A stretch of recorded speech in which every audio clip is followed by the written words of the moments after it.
భూమిపై ఉన్న 100కు పైగా మూలకాలలో సాధారణ ఉష్ణోగ్రతలు మరియు పీడనాల వద్ద కేవలం 2 మాత్రమే ద్రవంగా ఉంటాయి.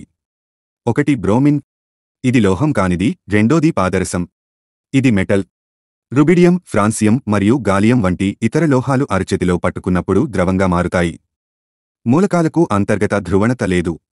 ఒక కణానికి విద్యుత్ ఛార్జు ఉంటే వాటిని అయాన్లు అంటారు. ఉదాహరణకు ఉప్పు సోడియం అణువుకు ప్రతికూల ఛార్జ్ని కలిగి ఉంటుంది.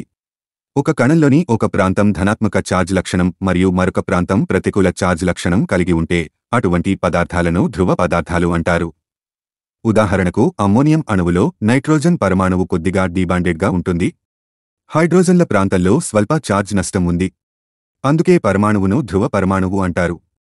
పూర్తిగా లేదా పాక్షికంగా అదనపు విద్యుత్ ఛార్జ్ లేని అణువులు మరియు పదార్థాలను ధ్రువరహిత పదార్థాలు అంటారు.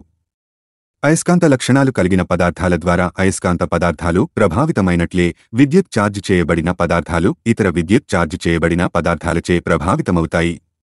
నీటి అణువు ఎచెండు కూడా ఒక ధ్రువ అణువు. ఆక్సిజన్ ప్రతికూల ఛార్జ్ మరియు హైడ్రోజన్ స్వల్ప ప్రతికూల ఛార్జ్ కలిగి ఉంటుంది. కాబట్టి నీటిని ధ్రువ ద్రావకం అంటారు.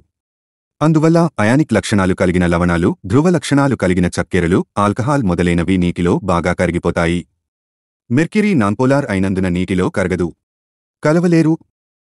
హాయ్ ఫ్రెండ్స్, ఇలాంటి వీడియోస్ మరిన్ని ఫ్రీగా చూడడానికి ఛానల్ని సబ్స్క్రైబ్ చేసుకోండి. అలాగే పక్కన ఉన్న గంట సింబల్ని నొక్కి పెట్టుకోండి. ఏదైనా వీడియో అప్లోడ్ చేయగానే మీకు నోటిఫికేషన్ అనేది వస్తుంది.